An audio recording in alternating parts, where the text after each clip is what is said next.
Well, I take myself out of that equation. I'm excited for the players and the opportunity that these guys have to go out. You know, you hear all these different narratives and all that stuff, and that's fine and dandy.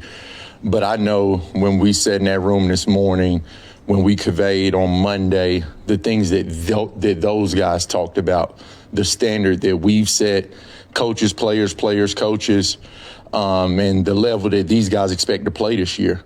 So that's what I'm excited for. I'm a very selfless person. I'm not in this to like, oh, this is my first game. This is their first game to go out and display what we're going to look like and what's to come in the 2025-2026 season. You've gone against J-Mo, in practice all the time. Having a player like that, obviously, you have to pay attention to, especially on the back end. What does Matthew Golden bring to their offense? I know you probably didn't see him a ton on tape, but just when you look at the college tape, just adding a guy to that offense with that kind of speed, like a J-Mo type speed, just the challenge of that. Yeah, it's crazy how this unfolded because I actually did look at him. Dan had me evaluate a handful of offensive guys this offseason during the draft process, and he was one of the guys on the list. It's a unique thing we do here, and just another part of coaching development, just expanding your horizon beyond your position, beyond your side of the ball, wherever that may deem he think you're ready for. So he fell on my list. So I've seen this player. He's a very electric player. We got T-Choice here that came from Texas that was with him there. And I mean, it's a no-brainer. He's one of the fastest guys in the league. I believe he was the fastest guy this year coming out. And he's a very explosive player. He's a big component of their offense. I already know that without seeing a clip because of the dynamic that he provides. And then you got that monster in number 8 in the backfield. So whenever you got somebody that could take the top off and you have one of the top 5 rushing attacks in ball last year, that presents a challenge in itself. But we do have the luxury here of practicing against a very similar offense, having J-Mo and the double-headed monster that we have to see all camp. So it's prepared us. But we understand the challenge at hand. But number one, first and foremost, it starts with stopping the run and Josh Jacobs.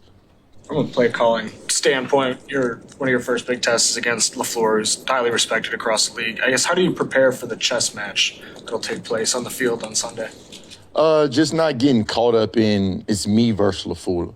It's us versus the Packers. And making sure we go in, we understand the plan, and we don't deviate from it, no matter how the game goes. That's what me and Dan talked through last night. We could start out shutting him out 2, 3 3-and-outs in a row, or they could come out and score on the first play of the game. That can't change or alter the plan that we've set in place, the plan that I've told the players that we have, and it can't dictate our emotions of the game. We have to stay very even-keeled throughout this whole process, never too high, never too low. And I do have the utmost respect for Coach LaFleur. Obviously, I haven't been the coordinator, but I've been watching across the sidelines now for a few years. And he's always had a top offense, points, rushing, passing. It's a high prolific offense. It's a system that's generated from that whole McVay, LaFleur, KO up in Minnesota. It's all similar. And all these guys are very, very, very high thinkers. They adjust on the run, and I have to be ready to counter everything he's ready to throw at us. Yep, sorry. Kelvin, it'll be Tyleik Williams' first game. After the game's over and you review the film, what are you expecting to see from the first round pick? I'm expecting to see a violent, physical, big man strike and knock people back. We know his playmaking ability, but I just keep reminding him, D tackles don't necessarily make plays that show up on the stat sheet. And you have to remind him of that because he was a dominant player at Ohio State, and he's used to racking up stats on the stat sheet. Just understanding what we need from him, and that's to be who he is within our system and what we're asking him to do. But first and foremost, if you play on our defensive line, we expect you to knock people back violently, be able to sit down against double teams, hold in there thick and firm, and he showed that all camp. I'm very excited for that player and to see him out there in Lambeau. Follow up on what Nolan had asked about, sort of that in-game calling plays. I know you don't want to make it about you, but you've hit on this a little bit before. Can you just explain a little bit more how everything you did in camp, calling situationally stuff, even the game sort of sets you up, to feel comfortable dialing up those plays. Absolutely, because I know the big question is my first game calling it, but that's not how I'm thinking or preparing for this. I've been calling defenses for the last 6 weeks, and more importantly, for the last 2 years on my own in my mind. The day before the game, if AG got sick the night before, how would I see myself calling these games? So it's the first time others are going to see me call games, call plays, and things like that. But as far as the defensive players and myself, I'm going into this deal. I know the D&Ds, I know the plan, I know what we've said we're going to do here, I know what we said we're going to do there, and not deviate from it, no matter what. It's the same thing we do in call-it periods in practice. I go against one of the most high prolific offenses every single day for the last 6 weeks, and I've had that task at hand, and Dan's put me in in-game situations already, and that's just a credit to him. Like, I'm going in week one. Guys, I'm not BSing you at all. I'm not nervous at all. I'm very anxious, but I'm not nervous. It's a big difference. Someone is nervous, you're not prepared. We are prepared, and we will be prepared. And then we'll let the chips fall where they may on Sunday. D&Ds.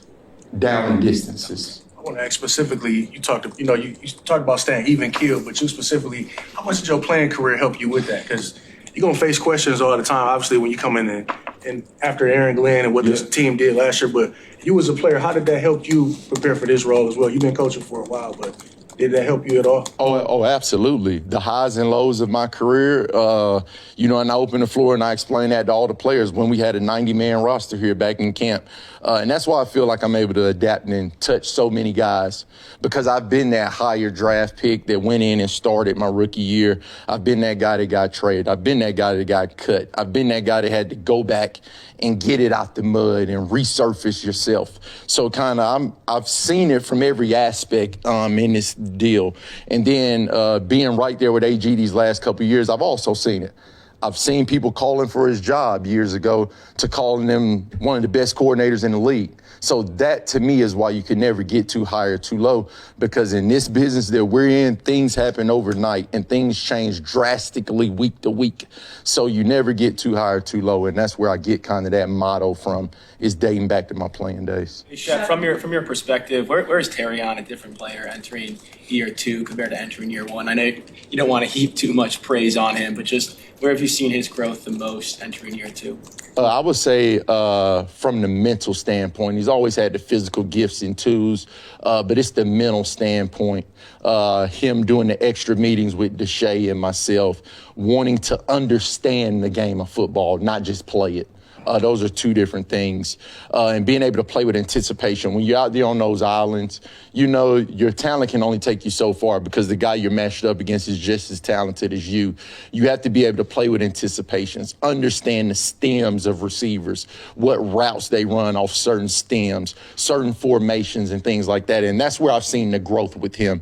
And Deshae has done an unbelievable job with that player. Just kind of find that fine line, because he does have this kind of kid personality, and kind of understanding how to wire his mind. And when you're out there on that, look, man, you got to lock in here. We understand you're going to talk trash, you're going to joke around, but there's a time and place for it, and knowing when to lock in. And I've seen that from him in these past 6 months. Some of these. What has DJ Reed meant for Terrion since he's been here? Not just Terrion, he's meant everything to our defense. He's been a plug-and-play guy, not only on the field, but in the classroom, in the locker room. DJ Reed, I can't say enough about him.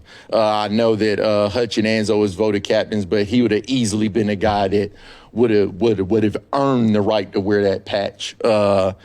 Everything he does is by his work. All you have to do is watch him.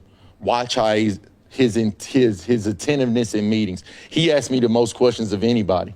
Like, sometimes he'll stop the tape and, Shep, I messed up right there. I'm like, damn, you telling on yourself? But just his level of accountability, the level of trust, not only myself, but this unit has in him. And those guys follow him. So it's been very good having DJ here. If you have some of these. Most about this group and their potential as you get ready to go here? As far as our defense, just the togetherness that we have right now. Understanding it's going to be ups and downs. Like Hutch spoke the other day. I'm not going to go into the super details about it, but essentially he said we're going to go through ups and downs.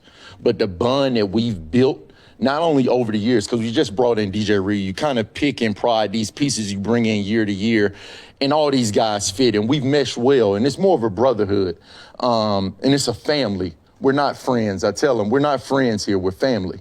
You're going to go through things together, and we're still going to be family after. Friends, you kind of separate, and that is what it is. We're a family here, and that's what you're going to see displayed on the field, is a family out there fighting together, down in and down out. Do you have some of these guys on the... Rachel and then Justin, last two. Danny, go before me. Go ahead, Rachel. Coach, where do you see Avonte Maddox making the biggest impact on the defense coming into this one? Avonte Maddox provides us a huge depth piece that we've been thriving for 2 years here. He's kind of a chess piece that you could play at multiple spots, very similar to Brian Branch. So hopefully we're not talking about that this year, Danny, but you know, if somebody, I always say, got to tie their shoes or forget their mouthpiece in the locker room, you know, it's a guy that you could kind of plug and play at multiple spots, and I have 100% trust in that player. That's another guy, just like DJ Reed, that we've added, and I mean, you're talking about a perfect fit to the culture, everything. He embodies being selfless. He's willing to go play corner, safety, nickel, linebacker, and he knows what to do at all these spots. So he's going to be critical throughout the whole portion of this season and the duration of our success this season. When it comes to, you know, Avonte, DJ, you've added a lot of age to that room as well. How does that help? Do you lean on that at all? Even though they're vets, they've had very different NFL experiences all coming together for your ownership here. Absolutely, because you look before DJ Avonte got added, it was really a bunch of kids back there, you know, and for all it's worth, yeah, they're all pro players, but I'm telling y'all right now, trying to coach these players day to day, you never know what you're going to get sometimes.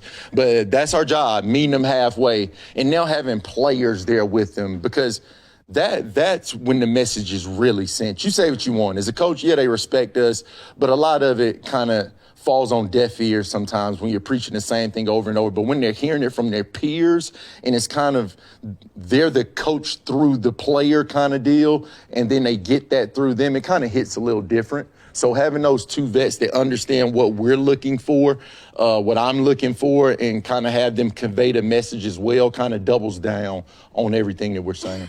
I want to dip back to something from last year when we talked about Malcolm. You said, you know, you viewed him as a starter even if he wasn't a starter, and you found a role for him in situations. You've got guys on this roster, Rock, Avonte, Nowaski, Grant, that showed things that they can do on this football field all through camp. So how much are you in your head crafting sub packages to find room for these guys on Sunday?